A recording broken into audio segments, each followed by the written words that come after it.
বন্ধুরা, দুই শালিকের আজকের পর্বটি কিন্তু খুবই আকর্ষণীয় হতে চলেছে, তাই ভিডিওটি একদম স্কিপ করবে না, পুরো ভিডিও দেখতে থাকুন। আজকের পর্বে দেখা যাবে ঝিলিক দেবার কথা শুনে বস্তিতে দেবার সঙ্গে দেখা করতে আসে, তবে গৌরবও ঝিলিকের পিছু নেয়, যেটা ঝিলিক জানতেও পারে না। এরপরে দেবা বলে, এই বলতো তোরা আমার থেকে কি লুকাচ্ছিস, আমার থেকে কি আড়াল করছিস, কেন আমাকে সত্যিটা বলছিস না? তখন ঝিলিক বলে, তুই এই জন্য আমাকে ডেকেছিস? আগে বলবি তো, তোর কি মাথা ব্যথা খারাপ হয়ে গেছে?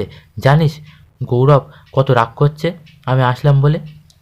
তখন দিবা বলে, শুধু গৌরব রাগ করছে, গৌরব রাগ করছে, আমি যে রাগ করছি তার বেলা? তখন ঝিলিক বলে, চুপ কর তো, তোকে দেখে মনে হচ্ছে তুই রাগ করছিস? আর আজ পর্যন্ত আমি কখনো তোর রাগকে পাত্তা দিয়েছি? এক কাজ কর, তোর বউকে নিয়ে তুই একটু বাইরে ঘুরতে যা।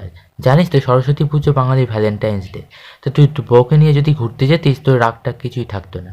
এই বলে ঝিলিক দেবাকে হাঁক করে আর বলে, এবার একটু রাগ কমলো?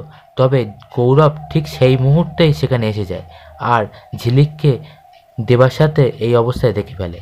তারপরে হাততালি দিতে দিতে সামনে আসে আর বলে, আমি এখানে আসতে আসতে বারবারই ভাবছিলাম যে আমি যেটা তোমার সম্পর্কে ভাবতাম সেটা যেন সত্যি না হয় ঠাকুর, কিন্তু সেটা সত্যি হয়েই গেল।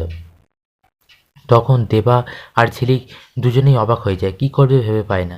তখন ঝিলিক বিষয়টা ম্যানেজ দেওয়ার জন্য বলে, হ্যাঁ আমি তো ওকে বলছিলাম যে আমার বর এক্ষুনি আসবে, এক্ষুনি চলে আসবে। তখন গৌরব বলে, তার মানে? তখন ঝিলিক বলে, ও না এখানে একটা ছাতা কোম্পানি খুলতে চায়, ছাতা কোম্পানির শোরুম খুলতে চায়। তো আর এখানে কে বসবে জিজ্ঞাসা করলো গৌরব। তখন ঝিলিক বলে, এখানে আপনি আর দেবা দুজনেই বসবেন। তখন গৌরব বলে, আমি এই বস্তিতে বসবো?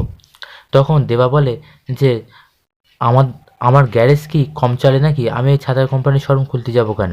তোদের এই ছাতার মাথার কোম্পানির থেকে আমার গ্যারেজ অনেক ভালো চলে।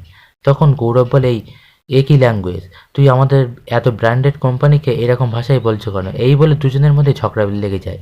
এরপরে এক দু কথায় ঝগড়াটা প্রচণ্ড হতে থাকে। তবে আঁখি সেখানে চলে আসে পিছন থেকে, সমস্তটা শোনার মনে মনে ভাবতে থাকে, এরা আবার দুই ভাই হাতাহাতি করবে না তো? এই বলে আঁখিও সেখানে চলে আসে। তারপর গৌরব আঁখিকে দেখে তো একদম পুরো অবাক হয়ে যায়। ঝিলিক আর আঁখি দুজনকে একসাথে দেখে গৌরবের মাথা ঘুরতে থাকে। একসময় গৌরব মাথা ঘুরে পড়ে যায়, তবে ঝিলিক ধরে ফেলে।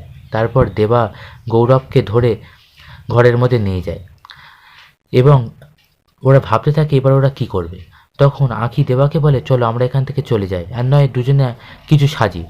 তখন দেবা বলে, না আমি আর অন্য কিছু সাজতে পারবো না। তখন ঝিলিক বলে, এক কাজ কর, তোরা দুজনে এখান থেকে চলে যায়, তারপরে আমি বিষয়টা ম্যানেজ দেবো। হয়তো গৌরবের কোনো কিছু মনেই থাকলো না। তখন আঁখি বলে, না, গৌরব স্যারের জ্ঞান না ফেরা পর্যন্ত আমাদের কোথাও যাওয়া উচিত নয়। তখন গৌরবের জ্ঞান ফেরে আর বলে, হ্যাঁ ওটাই ঠিক। এরপরে গৌরব উঠে দাঁড়ায় আর দুজনকে একসঙ্গে দেখে, দেখে বলে যে, আমি তাহলে তো আঁখিকে বিয়ে করেছি, তাহলে আমার সাথে যদি ছাতা বাড়িতে যেতে হয় আঁখি যাবে। তখন ঝিলিক বলে, আমি ঝিলিক, জুটু ঝিলিক, আর ও আঁখি। দুজনের পরিচয় জেনে যায় গৌরব। এরপরে গৌরব বলে যে, তাহলে তো আঁখির যাওয়া উচিত। তখন জেনে শুনেই গৌরব বলে। তারপরে দেবা আঁখিকে টেনে নিয়ে আসে নিজের দিকে। গৌরব হাসতে থাকে। এরপরে বলে, আমি তো তাহলে ব্যাচেলার হয়ে গেলাম সারা জীবনের মতো, এই বলে ওখান থেকে চলে যায়। তবে ঝিলিক বলে, ঠিক আছে, উনি তো এতদিন আঁখি রূপে ঝিলিককে দেখেছে, এবার আসল ঝিলিকের ঝলকানি দেখবে। বন্ধুরা, পরবর্তী পর্বটি দেখতে অবশ্যই আমাদের চ্যানেলটিকে সাবস্ক্রাইব করে রাখুন।